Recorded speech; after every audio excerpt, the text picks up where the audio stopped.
Budiman Bayu Prasojo ditangkap pada Kamis sore. Selanjutnya yang bersangkutan dibawa ke Gedung Merah Putih KPK untuk pemeriksaan lebih lanjut. Budiman Bayu Prasojo ditetapkan sebagai tersangka berdasarkan hasil pemeriksaan KPK sebelumnya atas penggeledahan sebuah rumah di Ciputat. Saat itu KPK menemukan koper berisi uang 5 miliar rupiah.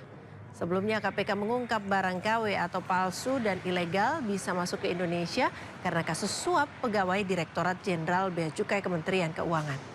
KPK menyebut suap tersebut membuat pengecekan tidak dilakukan sesuai aturan.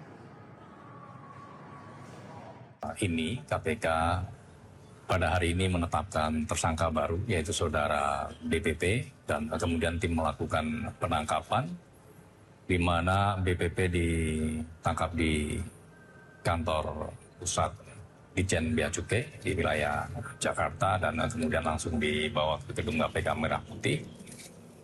Penangkapan tadi dilakukan sekitar pukul 4 sore dan saat ini BPP sedang dilakukan pemeriksaan secara intensif oleh penyidik. BPP disangkakan telah melanggar ketentuan pada pasal 12 B besar atau gratifikasi contoh pasal 20 huruf C KUHP baru, di mana penetapan tersangka BPP ini dari pemeriksaan sejumlah tersangka dan juga pihak-pihak terkait lainnya yang dimintai keterangan oleh penyidik, juga rangkaian penggeledahan yang dilakukan, ya salah satunya temuan terkait 5 koper yang berisi uang senilai 5 miliar tersebut, di mana dalam hasil penggeledahan itu penyidik kemudian mendalami dari para saksi yang dimintai keterangan uang-uang tersebut berasal dari mana dan peruntukannya untuk apa, gitu ya. Sehingga kemudian KPK menetapkan BPP sebagai tersangka baru dalam perkara ini. Pemirsa, pemerintah berencana mengimpor 105.000 mobil pickup dari India untuk Koperasi Desa Merah Putih. PT Agrinas Pangan Nusantara menyebut harga mobil India jauh lebih murah sehingga bisa menghemat anggaran negara.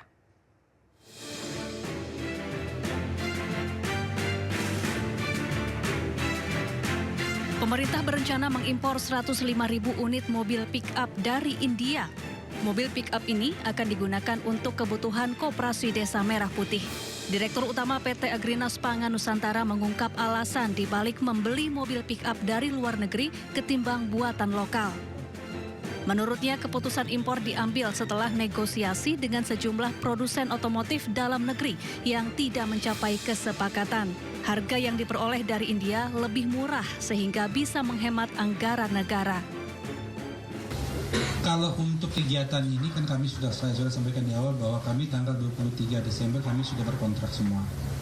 Tapi kalau apabila negara memerintahkan kami dan DPR memerintahkan kami untuk membatalkan kontrak ini, ya kami akan meminta arahan kepada pihak-pihak yang meminta kami untuk membatalkan kontrak ini untuk arahan dan bimbingan untuk bagaimana melakukan pengarahan selanjutnya sehingga bisa mengakomodir yang mereka inginkan gitu. Karena saya tidak punya keinginan apapun selain mencari yang terbaik, efisien mungkin, efektif mungkin, akuntabel untuk melaksanakan kegiatan yang diberikan kepada. Sebanyak 1.200 unit mobil pick-up impor asal India telah tiba di Pelabuhan Tanjung Priuk, Jakarta Utara. Agrinas juga mengklaim kebijakan impor ini menghasilkan efisiensi anggaran hingga 46,5 triliun rupiah. Tim Liputan iNews melaporkan. Pemirsa, seorang ibu asal Indonesia, Milly Alexander, merekam momen dengan bangga memperlihatkan perjuangannya menjadikan sang anak sebagai WNI. Berbanding terbalik dengan Sasetia Ningtyas, seorang ibu asal Indonesia tinggal di Inggris yang bangga karena anaknya mendapat paspor asing. Tidak cukup aku yang WNI, anak-anakku juga harus WNI juga. Ini adalah paket yang sangat penting yang menyangkut masa depan anakku. Kita coba buka ya. Sebuah video unggahan akun Milly Alexander viral di media sosial merekam momen ketika ia dengan bangga memperlihatkan perjuangannya menjadikan sang anak menjadi WNI. Ini paket bukan sembarang paket, isinya adalah sebuah dokumen yang penting banget yang merubah nasib dan masa depan anak-anakku. Hal ini berbanding terbalik dengan postingan pemilik akun @sasetyaningtyas. Seorang ibu asal Indonesia tinggal di Inggris yang bangga karena anaknya mendapat paspor asing viral di media sosial. Sementara itu anaknya masih bayi, belum tahu apa. I know the world seems unfair, tapi cukup aku aja yang WNI, anak-anakku jangan. Warganet ramai-ramai mengkritik karena ia dan suaminya adalah penerima beasiswa LPDP. Setelah menerima amplop, ia menunjukkan ekspresi terharu dan menyebut ini paket bukan sembarang paket. Dirinya mendapatkan surat dari Home Office Inggris yang menyatakan kalau anaknya yang kedua diterima menjadi warga negara Inggris dan menerima paspor secara resmi. Usai viral di media sosial, Sasetyaningtyas pun mengunggah tulisan permohonan maaf. Ia menyebut video tersebut dibuat sebagai bentuk rasa kecewa dan frustasi sebagai WNI terhadap kondisi Indonesia hari ini. Ini paket bukan sembarang paket, isinya adalah sebuah dokumen yang penting banget yang merubah nasib dan masa. Ke informasi selanjutnya pemirsa, hari ini Presiden Prabowo Subianto kembali ke tanah air usai kunjungannya ke sejumlah negara. Pesawat yang ditumpangi Presiden Prabowo Subianto mendarat di Bandara Halim Perdana Kusuma usai kunjungannya ke Amerika Serikat, Yordania, dan Uni Emirat Arab. Kepulangan Presiden Prabowo disambut Wakil Presiden Gibran Rakabuming Raka.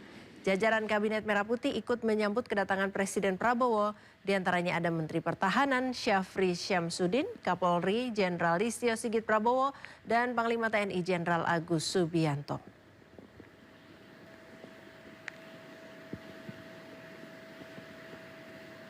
Sebelumnya di Uni Emirat Arab, Presiden Prabowo Subianto bertemu dengan Presiden Uni Emirat Arab Sheikh Muhammad bin Zayed Al Nahyan atau yang dikenal dengan MBZ di Abu Dhabi. Pertemuan keduanya membahas sejumlah kerjasama strategis antara kedua negara.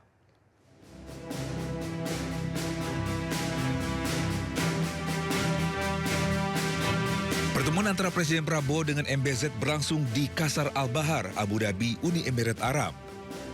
Dalam pertemuan ini, Presiden Prabowo Subianto didampingi oleh Sekretaris Kabinet Teddy Indrawijaya, Menteri Luar Negeri Sugiono, Menteri Energi dan Sumber Daya Mineral Bahlil Lahadalia, dan Direktur Utama PT Pindad Sigit Santosa. Presiden MBZ menerima langsung kehadiran Presiden Prabowo.